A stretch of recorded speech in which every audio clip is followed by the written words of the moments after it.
Okay, so we're going to be covering the Scarlet Thread, and it is actually the story of the Trojan kings, and this has to do with the early history of Israel.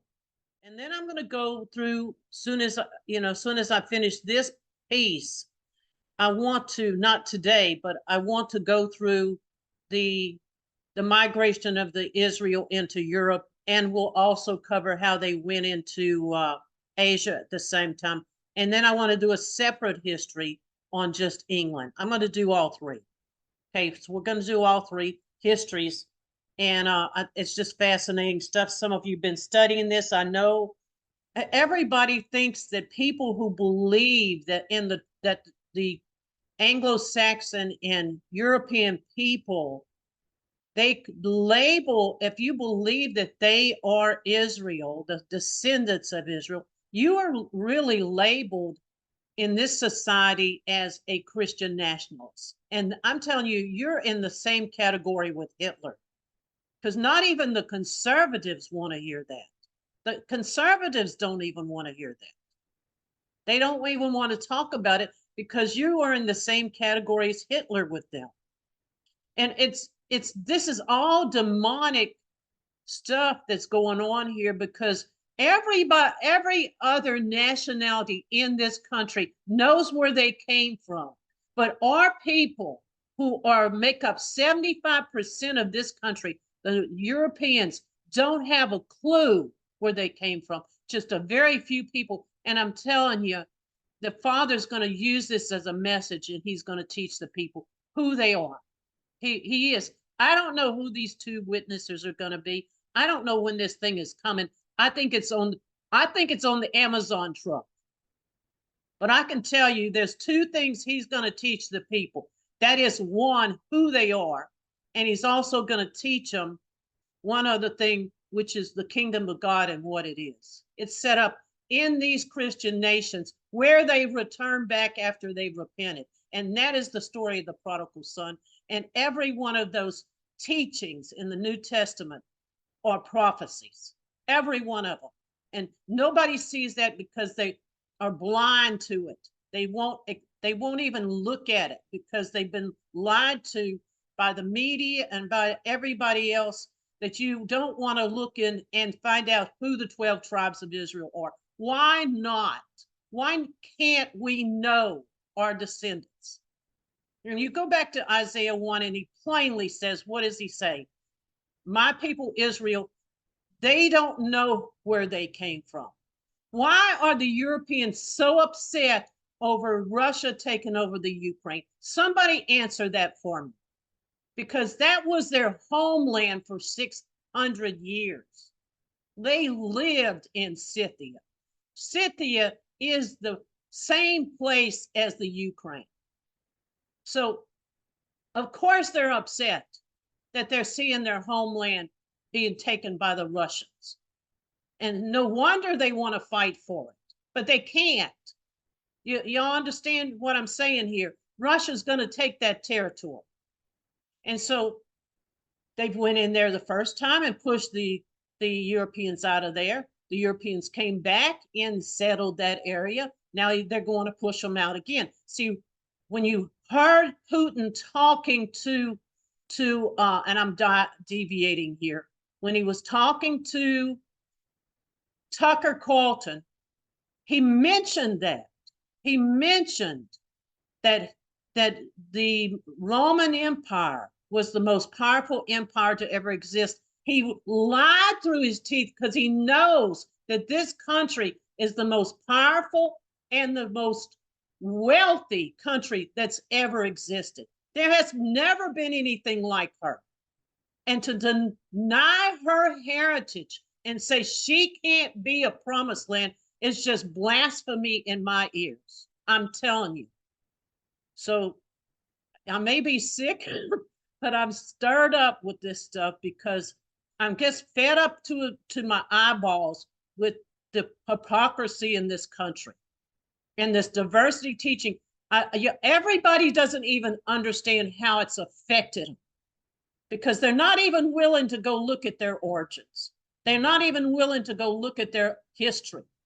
And it's time that we understood it, and we're going to go through it today. So the flood happened in 2350 BC. That is an undisputed date. Everybody agrees with that date, okay?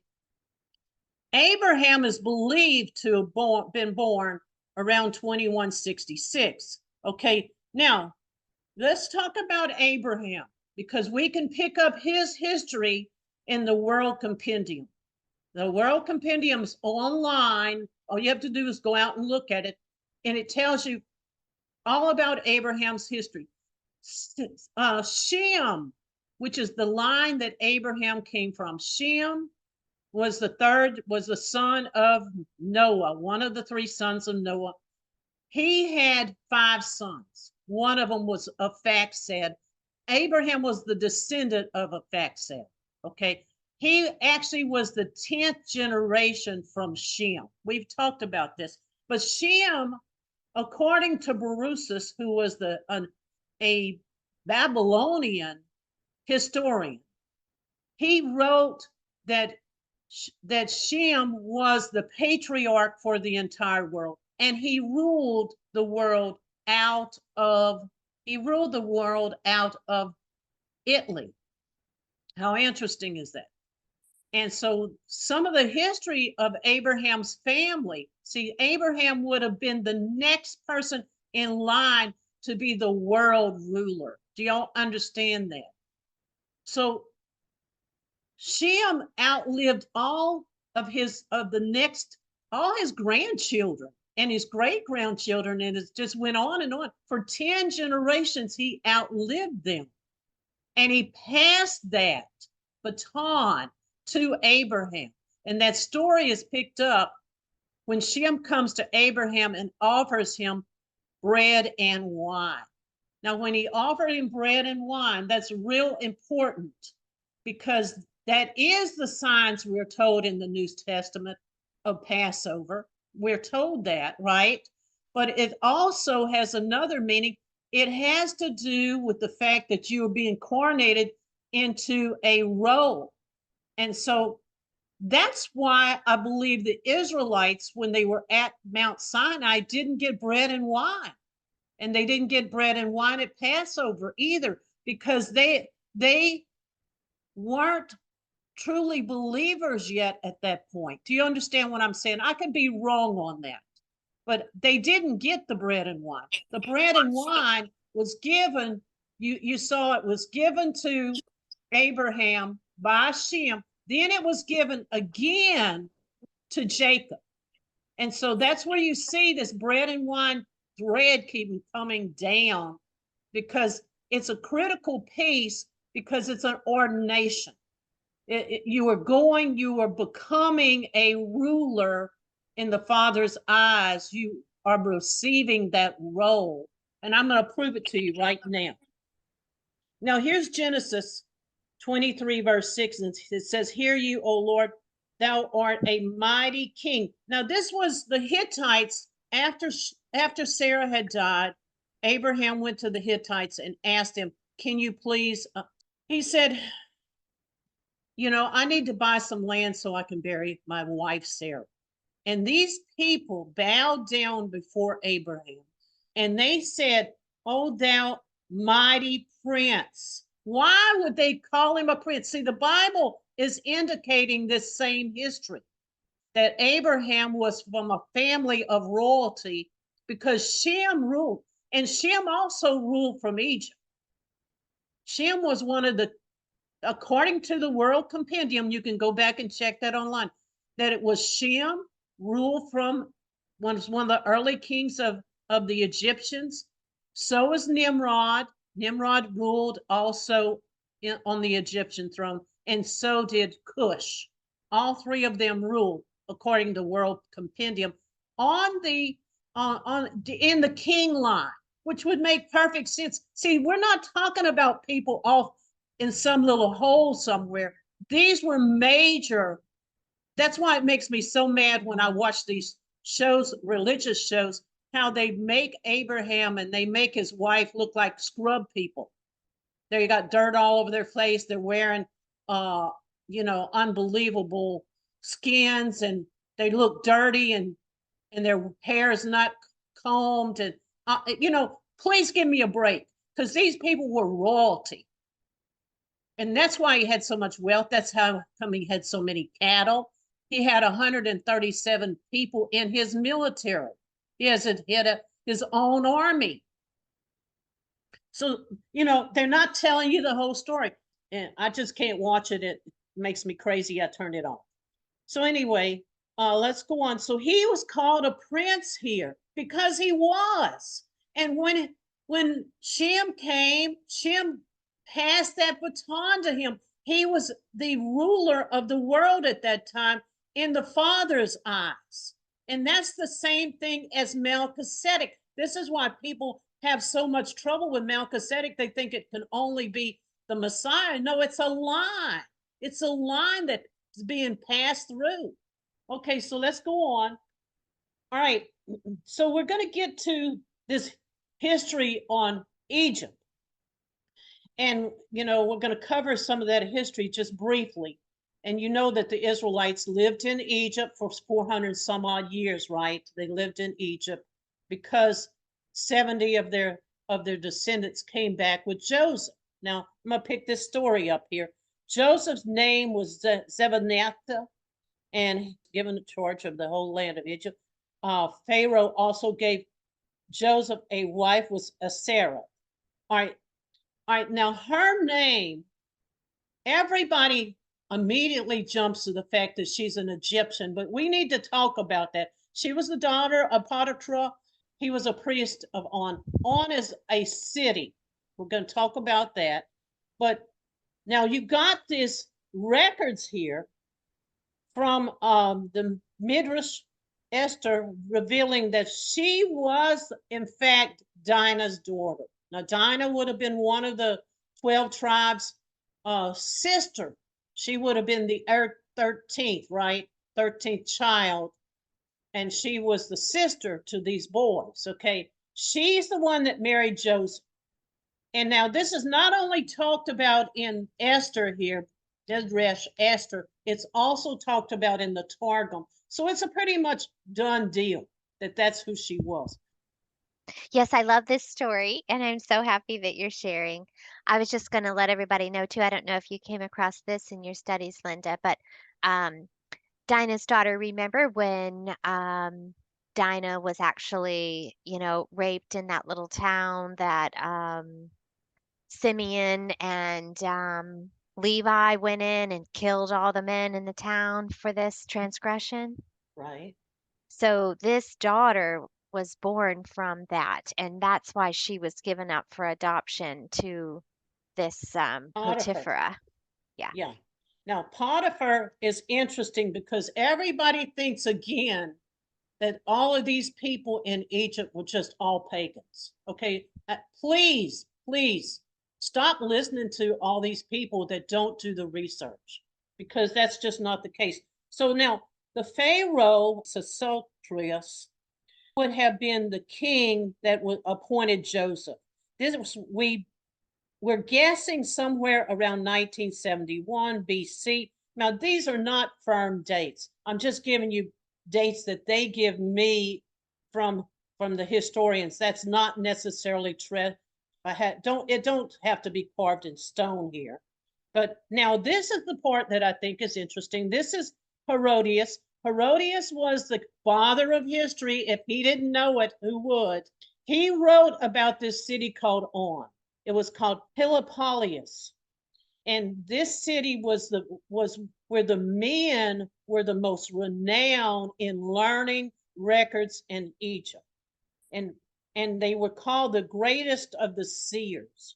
So it's not necessarily true that everybody in Egypt was all worshiping all the pagan gods. It's not true. This is proving it right here, because that's why they were men of renown. And that's who Potiphar was. He was a very renowned person. But these people that we're talking about, we miss the whole point of some of these stories, because the city of On was considered a city that they would go to for knowledge and truth. Okay, now we know the story of Joseph, and that Joseph's descendants would have been the Hyssop kings. They call them foreign kings that ruled over Egypt. Now, they only ruled over half of Egypt. The other half was ruled by the other Pharaoh. Okay, but those kings were taken down and they had to leave the country because we're told that there was a king that was in Egypt that did not know Joseph. Who did not know Joseph. Okay, so this was the king who did not know Joseph. Okay, so this one was the one that caused the Hyssop kings to leave out of Egypt. These were from the line of Joseph. They probably were later, after Joseph reigned, they probably passed that to the line of Judah's children. Now, we don't know that for a fact, but we know that they fled the country. We know that they fled the country. So this is where we get into the part of where did they go after they fled the country, and can we prove? All right, so now 1446 BC was the date of the Exodus. We know that date. So before that time, those kings fled out and they went somewhere. We're going to talk about where they went. Now, you know, this date is based on the fact that 1 Kings 6:1, Solomon built the temple in 480 years from the Exodus, and generally accepted date of Solomon's ascension to the throne was 970 BC. Okay, so we know that this is the correct date, 46. Now, before, like I said, before that date, they had to come out. Now, we get to these sons of Judah because they were told in the beginning that they would rule over their brothers. They were told that in the very beginning. Now, we suspect that they may have been ruling in Egypt, but they did rule when they came out of Egypt. Now, notice this real carefully because it talks about, you know, the sons of Judah, and it mentions all five of them. And it says Er and On died in Cana, so they didn't go.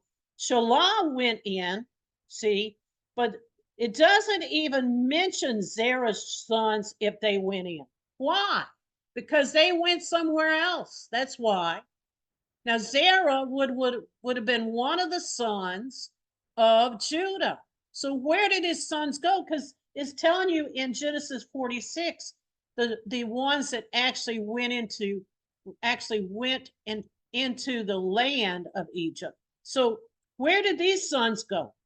Because they're not being counted. You see, they're not being counted. And so it mentions that the sons of Zerah, and it mentions them by name here. And the two that I want to draw your attention to is Hokah and Dara. Those are the two kings that are going to be renowned in history. They would be the ones that started Troy and the Mycenaean Empire. So this is where we are now. All right, 1 Kings 4, verse 31. And for Solomon was a wiser than all men, and Ethan and Herman and Chaco and Dara, all of these were considered, and his fame was in all the nations. In other words, they're saying he is more wiser than all of these other men. So why are the two sons of Zerah, which Zerah, remember, was one of the sons of Judah, so they would have been grandchildren of Judah, right? Why are they being mentioned? And so why are they mentioned as men of renown? You see, the Bible gives you all this information, but you got to go find the history to back up what it's saying. Because he's telling you these two men, which are sons of Judah, were renowned men. Okay, so going on here, we're going to talk about where they went. So Egypt expelled all the aliens in Egypt. All right, and so here we go. The Diodorus, which probably is one of the best historians, he lived around that 1st, 2nd century. He he wrote, he said, the Egyptians expelled all the aliens gathered together in Egypt. The most distinct of the expelled foreigners were Derda into Greece, and the greater number were led by Moses into Judah. All right, so, or it should have been into Cana, right? So he's really saying here that Dara took a lot of the people that were being pushed out of Egypt, and he brought them into Greece. This is what Diodorus is telling us. Now, they make Troy into a myth, but you got a historian here writing that it wasn't a myth, that Dara took many of the Israelites out of Egypt and brought them into Greece. Do y'all see this history? And it's not just their history. It's like Hercantius, Epipedius, and Strabo. Strabo is really important because he lived in that first century and he was a geographer, and he wrote a lot of history, and he created maps too. And so it mentions these men, and it mentions how they wrote the same thing that Derda, who was the grandson of Judah, went into Greece with these people. That earliest kingdom in Greece would have been the Mycenaean dynasty. That would have been what it was. All right. He took Troy, and Chaco took Athens in 16 BC. That would have been at least 200 years before the Exodus. At least 200. Now, it says their cities of origin was Sessa in Egypt, according to Harmsworth Encyclopedia. Cyclops, which was his name, was Kako in 1 Kings 4, verse 21, which we just read. The son of Zerah, the brothers of Dara, was the founder of Athens and the first king. And this is what history tells us. This is not it's not some myth. It's what history is telling us. So they want to make it into a myth that's so bad they can't stand it. Now, here's the Encyclopedia Britannica, and it talks about Darius, and then they call him Dardanus, fled from Acadia in the middle of, and that would have been in Egypt, by the way, to the Mycenaean Greek Empire. And it says across the Sea of Samothrace, which is in the northern Aegean Islands. This is where it's located. And when this island was visited by a flood, he crossed across into Trojan, and that became the founder of the royal house of Troy. This is what the Britannica is telling us. So they're not saying it's a maybe so that this is a possibility that it was a myth. No, they're not saying that. This is talking about the actual founders, okay? The actual founders. Now, Trode was the same thing as Troyos, and it was in Anatolia, which is we know as Asia Minor. It says that it's set next to the Danelles, which is that waterway in that area. Actually, it says here was joined and contained the ruins of Troy. It was the country and Troy was the city. Now, this is what it looked like. You can see here, you have this area, which is where they settled. This is Trojas, which is what we were just talking about. Here's the city of Troy. And here's the Danelles that we're talking about in here. And here's Mount Ada over here, which is really important because that name Ada also means Judah. All right. Then they also go into Crete, the area of Crete, and there's proof of that. And let's go take a look at some of the proof of that. This is Mount Judas in the back, and this is the palace in Crete, that's the ancient palace. And this is basically the ruins of the area where we feel like the early settlers came in. They came into Crete, into this area, and this would have been their palace. Now, there's another view of it. Now, this is where the archaeologist who actually went in and did the excavation, his name was Sir Arthur Evans. He says it is established that the Hebrew rituals were observed there. Okay. The culture moved to Asia Minor, where behind Troy, Mount Ada, they survived the belief that they were from the Judah royal descent. So what he's saying here, he's backing up the fact that this settlement, that this early settlement that we just talked about in Crete was the same people. It was the same people that went in there and settled that. And so, interesting information, because this is what the archaeologists are telling us. This is what the archaeologists are telling us. They're telling us that it was the tribe of Judah that went in and settled in Crete. They were the original settlers in Crete. And then they would move from there to Troy, it says. And they founded and named the Mount Ida, which is named after Judah. And he actually goes further and says, these were the descendants of the royal line of Judah. So he's actually telling you this. He's not stuttering. These things that we're talking about are truly facts. Oh, Linda, the first, and also, I don't know if you're going to talk about it, but in Crete, they found the first clay tablets, and they were written in Hebrew. It is called Linear A, and then there's Linear B that was written in Greek. But the Linear A is Hebrew, showing that the Hebrews were there before anybody. Yes. So I don't know if you have that coming up, but that just to back that up. But you're right on everything here. Everything you're talking about is spot on. Hey, Linda. Yes.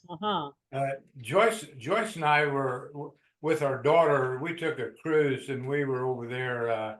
We went to Athens and then we took a boat. We took a boat over there to Crete and visited Knossos. So that is amazing that y'all saw Knossos. Y'all saw it? Yeah. Mm-hmm. Wow. Did y'all take pictures?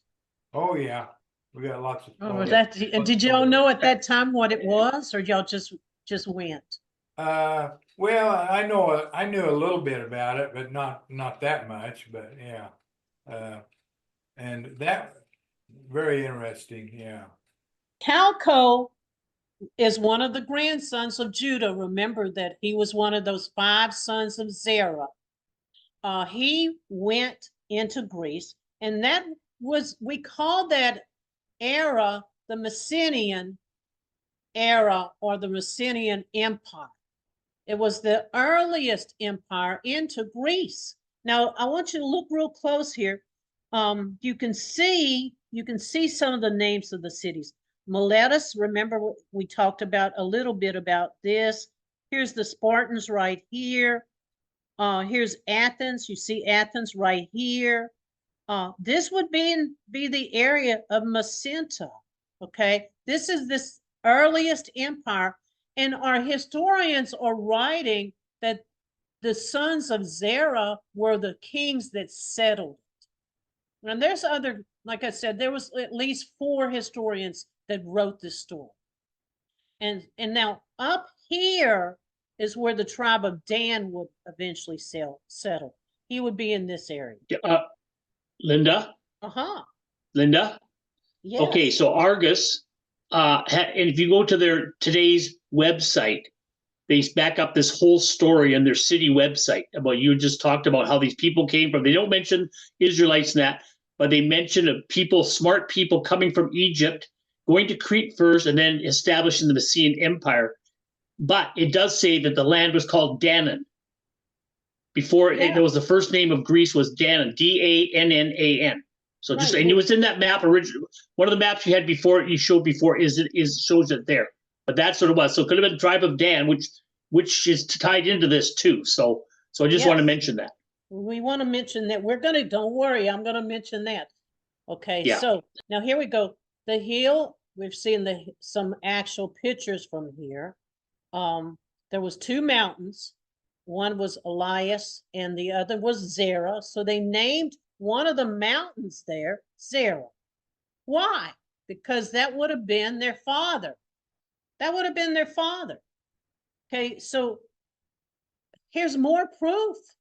You see, here's Mount Zara that we're talking about here. This is it. This is the platform of some of the ancient remains. They named it after their father. And it's still named that. Yes, and it's still named that. Now, this Harvard travel publication, now I think I got this from you, Dan, if I'm not mistaken.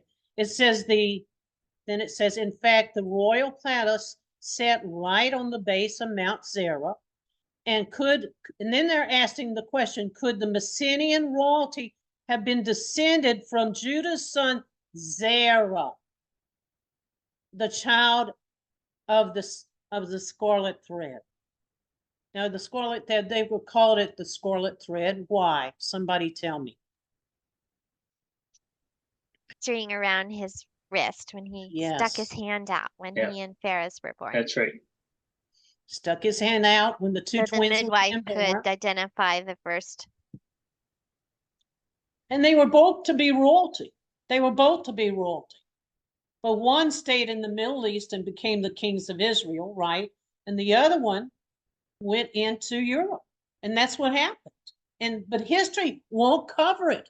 And even though they know it, obviously Harvard knows it. They put it in their publication. Oh my goodness. All right, now we want to get to Danans, and that is the tribe of Dan. And here it is. This is it right here. They were called the Danans. The Danelles, which is the waterway, is named after. It could actually be called, I don't know, because it could have been named after Dara too. But either way, has all of these mythological stories. These are the people that brought them. All of these stories that come from ancient Greece, you know, they all came from this tribe here. And we know that when they were talking about Hercules, that Hercules was actually the real person that was Samson. That has to be Samson, because Samson came from the tribe of Dan. Now, Dan could not hold on to their property. The Philistines pushed them out of there.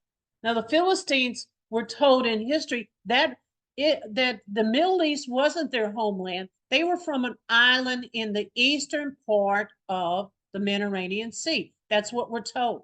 And Amos backs that up, and it says they came from an island. Now, the Philistines, there's only a couple islands out there, and one is Sicily. It's possible they came from the island of Sicily. I don't know that, but I do know that they came from an island, the western part of the Mediterranean Sea. So they were the ones that run the Danans out. And so the Danans basically were on ships most of their time, and they had this shield that had an eagle on. And that was their symbol. The symbol was an eagle. So you would see that eagle passing through on many things as we go through history. You see that eagle. But when you get to the Iliad and the Odyssey, and you get to Homer's writings, he wrote that the army that came against Troy had shields with eagles on. So that was Danaan. These were the people that took down Troy. They were called the seafaring people. And so interesting. Here we go. Here's Judges 5, verse 17. Gilead abodes beyond Jordan. But why is Dan remaining in ships? Those were the seafaring people. They didn't just stay in one place. That's why you see Denmark. You see, that's the mark of Dan. They moved. We know that they actually moved into Ireland. And that's where they took their name of Danaan. And even today, those are the Irish people. We know that's the Irish people. And they sing that song, which just amazes me. I talk about this all the time. They sing this song, Danny Boy, but they don't understand where it comes from. And that's their name, Dan. What's his name? Snorri Sturluson from Iceland in 1200 named two tribes that went with Odin, that left the Ukraine from Asgard and headed towards Scandinavia, and one of them was Asher. He names that tribe as one of the tribes of two tribes that followed Odin to Scandinavia. Yeah, yeah, that's true. That would have been them too. Well, it's interesting because Asher and Dan, I think, followed. Some of them followed when Troy fell. They ended up in Asgard, which was at the mouth of the Don River and the Sea of Azov. And Snorri says Asher and Van. Van could be Dan, and that's how you get Denmark. I think he's got one letter wrong, and I think this all ties together with Snorri's writings of 1200 AD of the migration of to Scandinavia by Odin and his people. Right. I have a Yes. question for Dan. Did Yes. the tribe of Dan then fight against Azera's people in like the Trojan War? Well, yeah. So they fought. Like Linda said, the tribe of Dan had the eagles, and the Troy, and according to history, they had the red line of Zera on their shields. Right.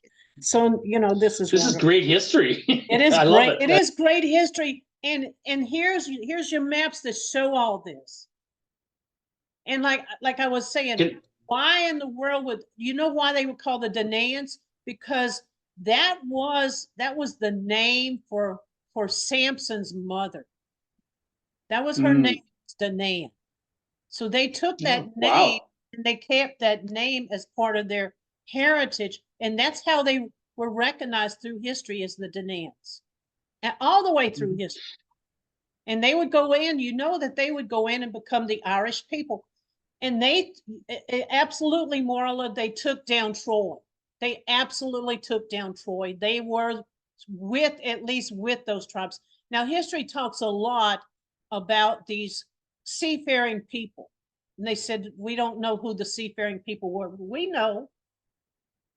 Because, see, the Bible comes back and tells you who the seafaring people were. Okay, so I kind of had beat that horse, but it's such interesting history about Dan. Such an interesting that he would eventually be pushed out of Greece, by the way, and he would go to Ireland and settle. That would be his main place to settle, and he did it fairly quickly. Now, when he was there, look at the names. Now, see, this would have been Greece down here somewhere. Down here would have been Greece. Look how all the names or name of the rivers are named after Dan. Here's the Don River, the Dnieper, Destranet, and the Blue Danube.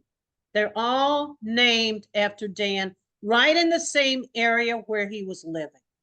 Now, you know, come on. I mean, that really puts a new understanding on all of this, right? It's just more and more. Can I add on? Can I add on to that, Linda? Sure. What happened after the fall of Troy? So some of the tribe of Dan would have went with the Trojans that went up to the Sea of Azov and the mouth of the Don River. That's when the names changed. The Dan. They all say, well, the names changed. Well, that would have been changed. They would have come with the leaders of the refugees of Troy to the northeast corner of the Black Sea, and that's when those names would have changed. That has to be. Nobody ever writes that, but it has to be when that happened. Yeah. See, this is where it is, right in here. We're going to get to that history. All right, now let's get through Dara, who he went to Troy. We're going to prove this. And this is, I'm just showing you the maps so y'all can see it again. Where Troy is, where Mount Etna is. I'm just trying to show you. And now here's another proof today. Mount Etna being talked about in the Encyclopedia Britannica again, near the site of ancient Troy. Look at that.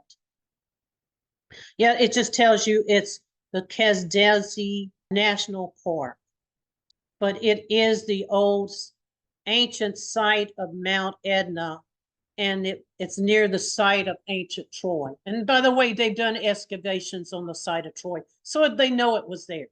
You know, they just don't want to include it in the history. You know, they just don't want to include it in the history. So they know. All right, now here's the history coming from the Encyclopedia Britannica again. You can count on those guys to tell you the truth. It's talking about Dara is the founder of Troad, and this is through Aeneas of the Romans. Darius fled across the sea, crossed over Troad, and he became the founder of the royal house of Troy. Now this is what's coming from the Encyclopedia Britannica. Now, again, there's more information here. Encyclopedia, they're going to back up their sources. There's two sources. Cantius is one of the sources, a Greek historian, that talks about how he crossed over into Troy, and the other one is the Iliad and the Odyssey. It says that in Homer's writings or records, the story of the founding of Troy, in the present day Turkey, Darius is called Idiom, which is one of the characters in the story. Now, Darius was the person who supposedly arranged for Gathias and Scotta to marry. Scotta would have been a daughter of the Pharaohs. She would have been a daughter of the Pharaohs. And Gathias was a royal prince in Egypt from the tribe of Judah. And they would leave out of Judah before the Great Exodus. And the Exodus was in 1466 BC. So they're going to be leaving out about that same time. Now, this is the Hyksos kings that we talked about earlier. They reigned between the 17th and 18th century, really. And you could see that it talks about they were the rulers from foreign lands, and they ruled in Egypt, and they called the Hyksos kings. And Zerah may have taken the throne after Joseph, which we talked about. And then it actually says in Darius and Calco were driven out of Egypt somewhere around 1575 BC. So these two men probably were some of the kings or princes that were in that royal line when that king came in and he flushed out some of the foreigners. They would have been some of the people that are mentioned that left and went into Greece. And they would have gone in around 1575, which is before the Exodus. Okay, now. Quick question, Linda. Yes. I thought I remember reading as well. I know there were some that left Egypt long before the Exodus, but there were some from the family of Israel who never went with the family into Egypt. Is that correct? Yes. Am I remembering that correctly? Yes. And so how do we know that? That's really great information because they continue to migrate into Europe.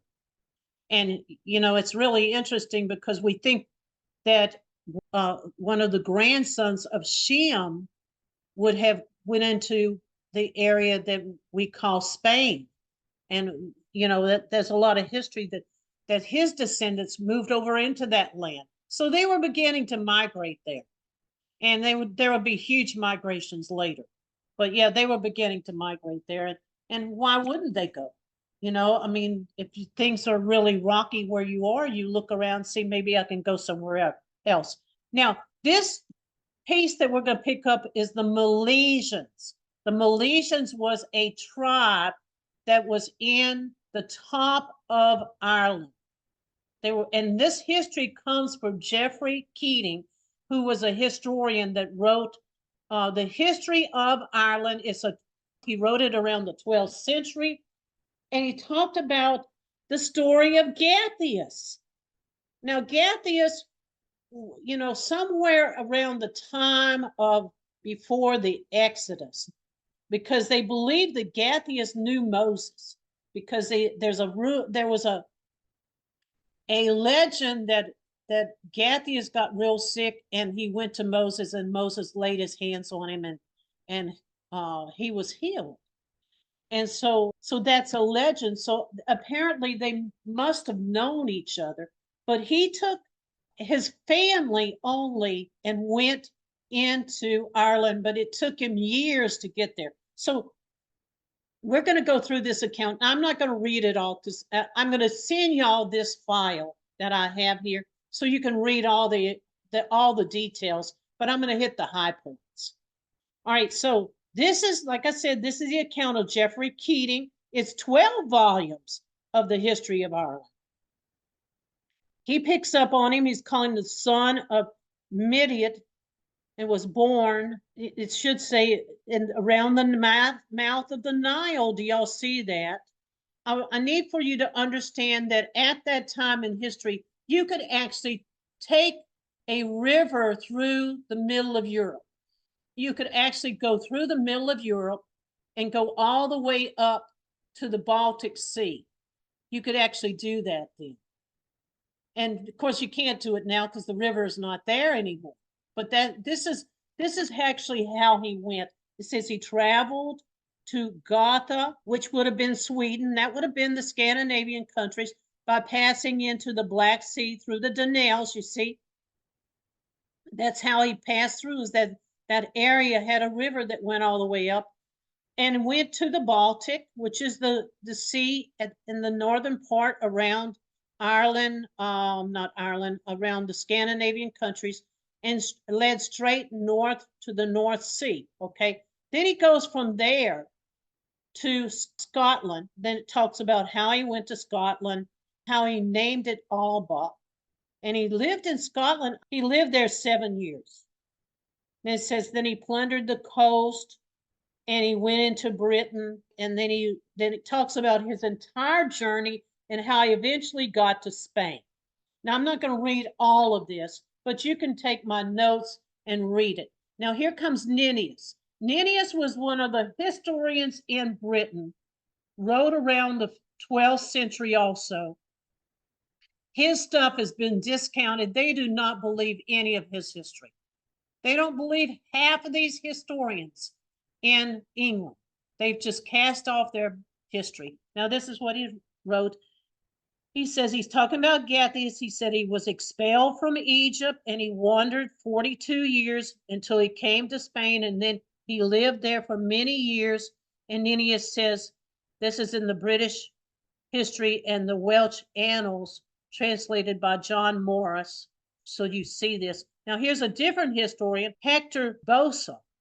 And soon afterwards, he built a town. I'm not going to read all of this. His followers were named, and the subjects were called the Scots.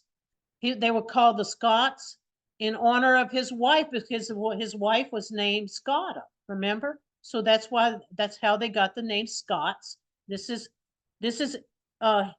ancient history. Now it says that there was a scarcity of food in Spain, so they resolved to choose they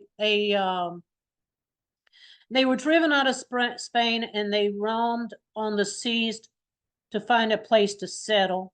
They had been at sea for 1.5 years, and then the King of Britain, having thus learned that they were and what their purpose was, directed them with goodwill to Ireland. Thus they therefore went, and they were settled into the country, and their descendants are there in Ireland today. So those would have been the people of Northern Ireland. Oh my goodness, if they don't have a history. So you would have had Dan, which is the Irish people, in the bottom or the southern part of Ireland. But at the top, which is Ulster, is where you would have had this tribe we call the Milesians, which came out. They would have been from the tribe of Judah, and they came out and settled the top part of Ireland. Okay, so when I do the stone, when I do my the stone of Israel, stone of destiny, remember when Jeremiah went to check to make sure that the High King of Ireland had the right bloodline? Yeah. Well, this is how it got there. Okay, so but now to back that up, I did a lot of research on the Red Line, and I can go I don't know how far back in Irish history for the Red Lion, and it is way back. It goes way back, and that's how the Red Line of Ireland is. And right now, if you go to all the county coat of arms, they had the Red Lion there. So this is how. And I didn't know this part. I was going to do some research on it, but you answered my question. Yeah. So this is how they got there. And see, Jeffrey Keating discounted his teachings also. They don't want to believe any of this, you see, but it's a fact. And this is why you have some of the symbols you have. Now, this picture right here, so that you understand, I wanted to make sure that you understood that these tribes are not of the Middle Eastern descent. Do you all understand? Because the entire area of Egypt was white until the time after Solomon. So after the time of Solomon, you had the Nubians come into Egypt. Okay, so then you had more brown-skinned people coming into that area. Do y'all understand what I'm saying to you? Now, this is the Pharaoh Ramses II. He had red hair. Do y'all see him here? It's red hair. He would have been ruling just slightly before or during the time of Saul. That's when he would have been ruling, Ramses II. Now the wife of the Pharaoh, you can see that she had blonde hair. And this is, these are the mummies when they've taken the mummies up and taken pictures of them from Egypt, because they have the mummies now that they can take picture of. They're coming out blonde hair and red hair. This is just proven my point that the people in Egypt, they make them look with dark skin, and they were later on, because the Greeks came in there later on, and they would have had some of that skin color. They would have had the darker Mediterranean skin color. But no, these people were white skinned. And so these people that we're talking about that came out of Egypt, they would have been blonde, blue-eyed, white-skinned Israelite people. That's who they would have been. And Judah had a tendency to have red hair. Yes. The people of northern Japan, the Ainu people, were the first people in Japan, not the Japanese. They're called the Ainu, and they're white European people. And if you look them up where they originated, They came out of Egypt. They came out of Egypt. It says it right in there. You research it, you'll see it right away. They actually haven't changed that. For some reason, they're not hiding it. And it says right from Heliopolis. And I think, are they still, some of the tribes still there now, Dan, or do you know? Okay. No, they've mixed with the Japanese. They say the further north you go in Japan, the whiter the people become, the Japanese. But yes, but they're pretty well mixed with them now, but you don't see them. But there are pictures from the 1800s of white European people. Wow, isn't that amazing? Now here's the flag of Ulster. Do y'all see the hand? That is so obvious that they knew that they were from that line of Zerah that had the thread. I mean, that's just so obvious. It's the red hand. How, you can put all this stuff together, but if people are not willing to believe it, there's nothing you can do. So Moses would have been coming out of Egypt about the same time as Gathias was settling in Ireland, or maybe not exactly around that, because it took him 42 years, right? So, but Moses came out on April 14th, 1446 BC. So we're trying to keep track of the time frames here. But, do you all see how much lies have been told about history? Because every time you see a picture of the Middle East and they want to show the Israelites, that they all have brown skin. They all have brown skin. And but we even know the why. movies, they all have brown skin. But they're hiding it. They're doing it on purpose. They're hiding out who the real Israelites are. That's what they're doing. Yes, they are. How come Egypt would send us these monuments from Egypt for our land? We have one here. We have one in Britain. We have one in Paris. And these date back, to this time frame. It was originally erected in the Egyptian city of Heliopolis, which is that same city we've been talking about, which is the city of On. All right, so they date back to the time really of Moses. I mean, 1475, Moses would have seen these statues. These statues would have been part of their culture. I mean, why did they send them to us? Because they probably know our history and we don't. That's my guess. Now we're going to finally get to Troy here. There's some rhyme and reason to some of this. Troy would fall around the 12th century BC. The Hittites fell around the same time. Now the Hittites would have been in Asia Minor. They would have been in Asia Minor. they would have been the sons of they would have been Ham's descendants. I think they were the oldest son of Ham. Is that right? Somebody look at the Genesis 10 and find that out for me, please, if you don't mind. All right, so they came out, they would have came out, I'm talking about the Hittites, they would have came out and moved themselves further toward India, because now the Vista history, the history of India now comes into play. And they said, we only have one God. We only worship one God. But these people began to move themselves, called the Midianites. They began to move themselves out of the area of Asia Minor and cattle. They were cattle herders. And he said they moved themselves eventually. It took a long time, but they moved themselves into India. And they mentioned how they believed in 1,000 gods. Now, the Hittites were known as the people of the 1,000 gods. That's what they were called, the people of the 1,000 gods.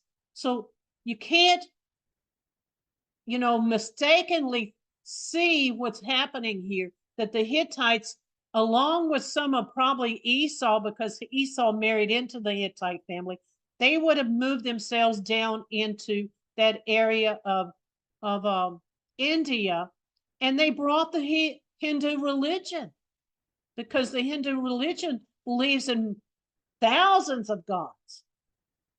So that's, can you see this history playing out? And the history in the Vista talks about how these people again had blonde hair and blue eyes, and that they moved. This would have been Esau.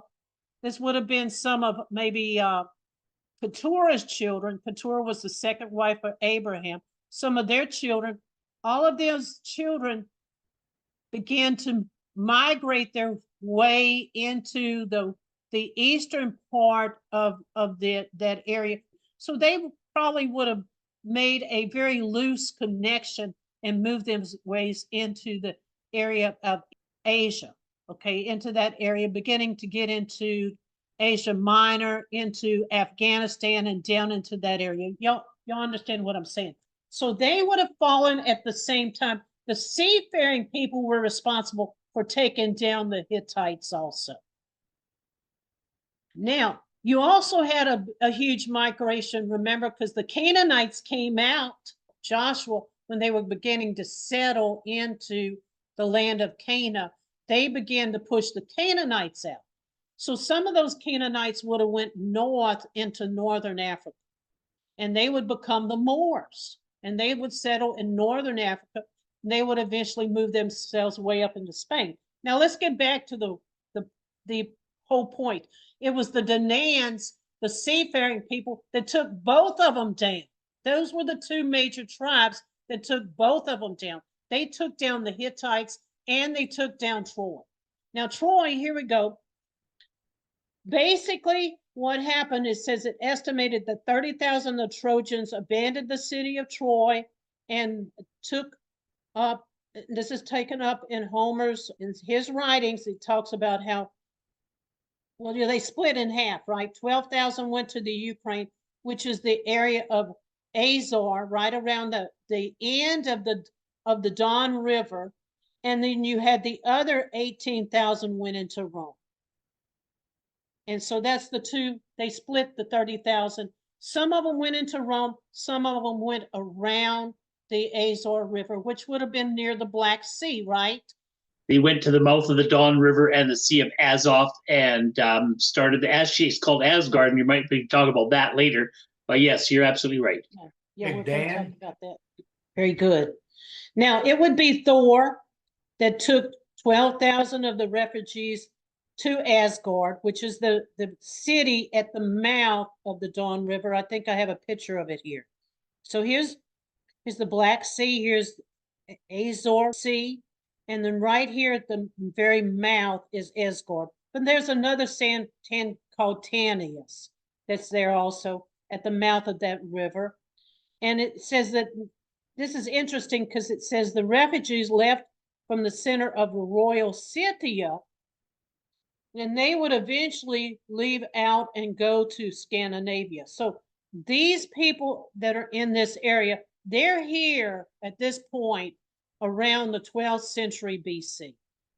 Now, in Israel, that would have meant in the time that the Israelites would have already been in the land of Canaan for 200 or so years. They would have been in the land of Canaan. So you kind of know where history is at now, just basically knowing where Israel is, because they would be in the land of Canaan by this time. Now, this area right here, this would form the area of Scythia, and we know this. And so eventually, you know, they would move their way up into this area, into Sweden, Norway, and into that area, and that's what they're saying. And this, it says 18, this place, the city of Tantius is 18 miles west of Rostov on the Dan River in the Ukraine. Okay, so now this history is real interesting. This is a book that's in the Library of Congress, Washington, D.C. It's written by Albert Wells. I wish we could get a copy of this. It's called The Pedigree and History of Washington's Family. Now, he was the 23rd descendant from Odin. And in this book, it quotes Odin, who was the first king of Scandinavia, came from Aslan or Asham, east of Tantius. Now, see, we just established where Tantius is. Tantius is right there at the mouth of that Don River. So it's telling you that this king called Odin was the first king of Scandinavia, and he came from this, backing up this history, came from this area we call Tantius, which is the city right next to Asgard, which is where these people settled. They settled this area. Linda? Yes. The Tanis is the ancient name of the Don River. That's the ancient name, and there's a town there called Tanis. Yeah, That's right. all right. So now here's the actual history. I'm going to hit here's Snorre that we were talking about before. He's the Icelandic historian, wrote around the 12th century, right? He lived just 100 years after the Vikings discovered America, it mentions. It talks about the books that he wrote. He had 2 books called Edda and Saga. And he talks about how he was one of the ones that wrote this history. But there's also another historian, Sharon Turner. She wrote The History of the Anglo-Saxon People, Volume 1. She says, and she starts talking about Odin in there on page 124, and the tribe of Asher, here you go, and lived at the mouth of the Don River where it emptied into the Black Sea. There you go. And then it asks the question, is this the same thing as Asherah? The word Asherah just is a biblical Hebrew word that means another land. But yes, it could have been the actual city. So we're beginning to see where the 12 tribes are going into. So here we go. It says, he also says that the king Odin was related to the Scythian king, the Mithridates, the 6th. Okay. Now this would have been the line that was in Parthia. This was the line that was in Parthia. And so yeah, but what it is was trying to make a connection between the Odin and his family and Parthia. And don't forget, Parthia's first 2 capitals, but then when it started in 250 BC, the first capital was Isaac and the second capital was Dara. Yes. How can you make that up? There's all these Israelite names at the start of Parthia. But they would have been from the royal line of Judah. Do y'all see? And this is what he's saying, that King Odin would have came from this. But they also were in Parthia, which you're talking about here, because the Parthians were there too. See, the Parthian kings are mentioned. That's right. Fascinating stuff. That they're associating the King Odin with these Scythian kings. How interesting is that? Which meant they knew that these were the same people, right? So here's Sharon Turner writing here. Okay, so I mean this is amazing history. All right, now, I believe that King Odin led a group of people out of the Azor and went in around around 250 or so. Now you have the royal genealogies says that Odin existed around 250 BC, as Sharon Turner. So Snorre comes back and he said, he himself, Odin, went northward to the Baltic Sea and took up his abode in the islands, the Odin Islands. Okay, and so here we go.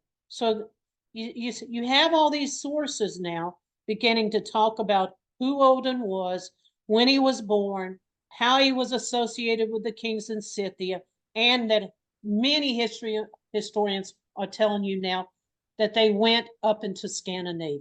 That's where I believe they took Rachel's children. I think that's who they took up there and left Leah's children in the area of Scythia. Linda, at this time was the fall of Parthia. This is when all the Alans and the Goths and all the Germanic tribes started leaving Parthia and eastern part of by the Caspian Sea. It started heading in mass, called the Great Germanic Wandering. When they came out of Asia and went into Europe, was because of the fall of Parthia. And this is exactly, I think that had a lot to do with it, was the fall of Parthia. And he just joined up with all the migrating Germanic tribes and other tribes that went into Europe. This is what was happening right at this time. Yes, because Parthia fell around 226, maybe 50 years before that. You know that the White Huns would also go up into the Scandinavian countries areas also. The White Huns were the ones that had moved themselves up into China. And that's one of the reasons why they built the Great Wall, was to keep out the Huns, the White Huns. They basically came back down and settled in the area of Afghanistan, but then they would move themselves up into Scandinavia also. They would start moving and migrating into there. Now they had signed a treaty with the Chinese to stay out of their territory somewhere around 200 BC. Yeah, 216 AD, the Chinese and the Huns signed a treaty. And also the greatest battle in history between the Parthians and the Roman Empire was 217, 1 year later, when and Parthia won, but they lost so many men that the old Persians drove up and drove them out. So that's very interesting history that they don't talk about, right? Of course, it's to do with Israelites as usual, right? So this is great history. Stephen Collins covers. Weakened Israel so much that the Persians just came in and pushed them out.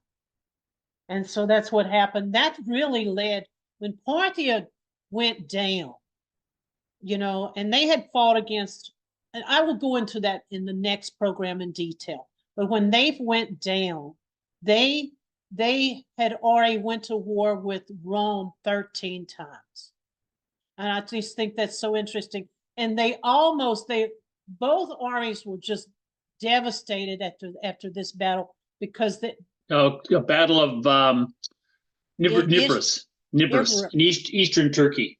Okay, so that was such a major big deal, because then that was what really led to Parthia falling. And she didn't fall to Rome, though. She didn't fall to Rome.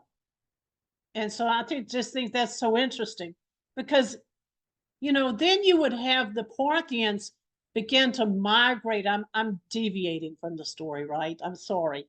But they began to migrate into Europe. We won't go into all those details, but they would take down the Romans then when they go into Europe. They would take down their enemy that they had been fighting for centuries in 410 AD, right? They would take down Rome, who Honorius was the Roman emperor. It's amazing history. And that for the first time, they took down the Romans. I wanted so bad when I heard Putin talk about how great Rome was, that she's the greatest nation that ever existed. If I had been there, I would have said, well, we took you down in 410. We took you down. We took Rome down in 410 AD. And it didn't actually fall to 478, which was the actual date of the fall, because we just took down the city of Rome. And that's when Alaric and his troops, which were the Goths, surrounded the city and took it down. I just think that's such amazing history to me. That is so amazing. Can you imagine, after all those centuries, you finally took down Rome? You finally took her down. You know, I mean, I just get excited over this stuff. I don't know. So now we're going to finally get back to Troy. We were talking about Troy. And one of the people from one of the princes, somehow she died in the process, or he wasn't able to find her or something. And his name was Aeneas. And Aeneas, he has tremendous history behind him, because Aeneas would have been the one that Virgil wrote about. Now, Virgil wrote in the 1st century BC, and he wrote about Aeneas, and he said he had 12 books, and he describes the wanderings of Aeneas and how he had a small band of Trojans after the fall of Troy, and he escaped from Troy, and he carried his aged father on his shoulders, and they landed in Ascania by the hand and by the confusion of a hasty flight, and he lost his wife. So somewhere along on that trip, he lost his wife. And Aeneas would eventually go and see Dido. Now, Dido, I want to talk to you about Dido. I think I have her on the next slide. I'll come back to this slide. Because Aeneas would stop there, have a love affair with her, and then he would marry another woman, and he would go in and settle Rome. But Rome wasn't called Rome then. It was called Alba Longa. It was the mother city of Rome, it says. And so I want to talk to you more about Dido, okay? And so Jezebel was the daughter of Ethelbald, who was the king of the Phoenicians. Okay, he actually controlled the cities of Tyre and Sidon, which would have been on the coast. And that would have been Jezebel's father. His name was Ethelbald, is his name. Now, his granddaughter would have been Dido, and she founded Carthage. Read the story to you. His granddaughter founded Carthage. That's who I'm talking about. Now, this Ethelbald's daughter is Jezebel. She marries Ahab. And this would have been a political marriage that happened during the time of his father, which was Omri. And Israel was named after Omri because all of the Israelites were never called Israel. They were called the Kimbries in history, named after this man, Omri. They think they took his name. Now, here's where Josephus jumps in here, and he talks about her. And it says, now in the 7th year of his reign, his sister fled away from him and built the city of Carthage in Libya. All right, so this is interesting because he's really referring, Josephus is talking about this man who actually reigned, who was her brother, and she took off and went and settled into the area of Carthage. So see, history is lining back up with the Bible again. The Bible is telling you all these people, they're playing all these roles. Now, Dido is where we get Valentine's Day, because it says after she had this romantic relationship with Aeneas, she went and fell on a sword or a spear and killed herself. And so because she was distraught because she did not want him to leave her. And so interesting story, because look at all the history that's lining up here. It's telling you who all the kings are, and they're all associated with the people in Israel. Yeah, don't forget, Cupid comes from that. Yes. That's where Cupid comes from, was the love affair between Dido and Aeneas. Okay, so now going back to the Trojan kings. So you have now the Trojan kings. You have now the Trojan kings set up on the throne in Rome. Mentioned to you that you had Julius Caesar received a letter, and he received it from the king Caspiel of Britain, and he was writing to Julius Caesar in the 1st century, because remember, Caesar had gone into England, into Britain, to take Britain down, which he did. But he was very gentle with Britain, very gentle when he moved in to take it down. And he actually mentions in the letter that you have the same vein of nobility flowing from Aeneas in Britain and Rome, one of the same chains of continuity signed in both. In other words, we both come from the same people. We come from the same bloodline. But now you want to come over here and destroy our nation. And so that's what he's really telling Caesar here in this letter. And this letter was captured by Geoffrey of Monmouth. Historians don't like him at all. They do not like this historian, because they don't want to believe any of this. So they discount everything he says. Now, it's just unbelievable. But now we get to the story of Brutus. And Brutus was the son of Civian. Civian was the son of Aeneas. Brutus accidentally shot an arrow and killed his father. It was an accident. It was not intentional, but he was banned from the country when that happened, and he took people with him. And so this is where the history picks up, and it says his name was Brute. And here's the history in the Britannica here. Chronicles of Britain trace the history of the legend of this country from the time of the mythical Brutus, descendant of Aeneas and founder of Britain. There you go. Encyclopedia Britannica, Brutus, a Bruta of Troy, a legendary descendant of the Trojan Aeneas, new in medieval history legend, the founder of the first king of Britain. The legend first appeared in the history Brantian in the 9th century by Nennius. There you go again, Nennius, because they didn't believe any of these people. And so the best known by his history of the 12th century, Geoffrey Monmouth, who wrote the Historia Regum Bristium.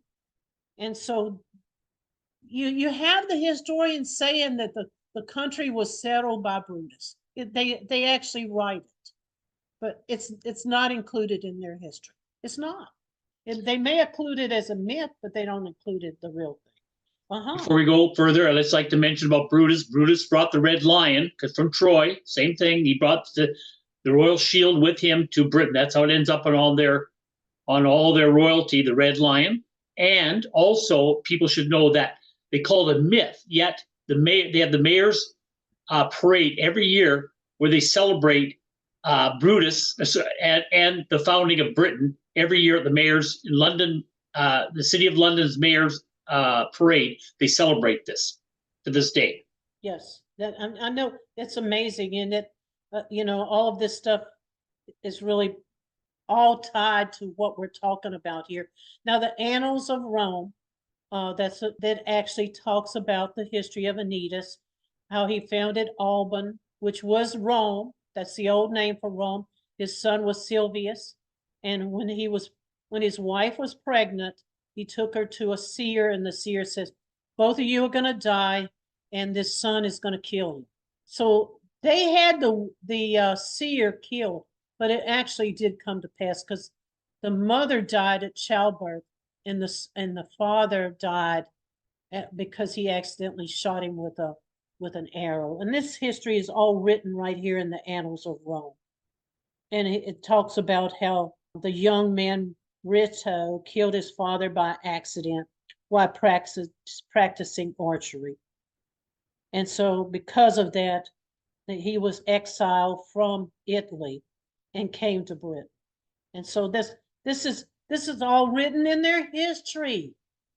This is not something that's just made up. It's not mythical, it's actually written in their history. And Virgil wrote it in the 1st century also. Now, the Welsh records state that the 3 tribes of his countrymen received Brutus and his company of brethren and proclaimed Brutus the king at the national convention of the whole island. And that is the missing links discovered on the Assyrian tablets in on page 6566. Now, and that's interesting because now you're getting, this is where he stepped off. Okay, Dan, you've actually seen this, haven't you?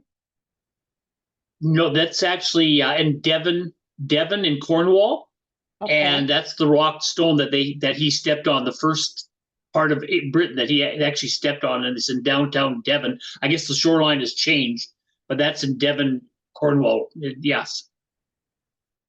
Okay, so I think this ends what I was going to cover today. And what I tried to do is prove it to you, that it's not a legend. It's not a legend. It's the truth. And the historians have backed this up. The archaeologists have backed this up. The maps back it up. Everything backs up the story. And it's just a fact.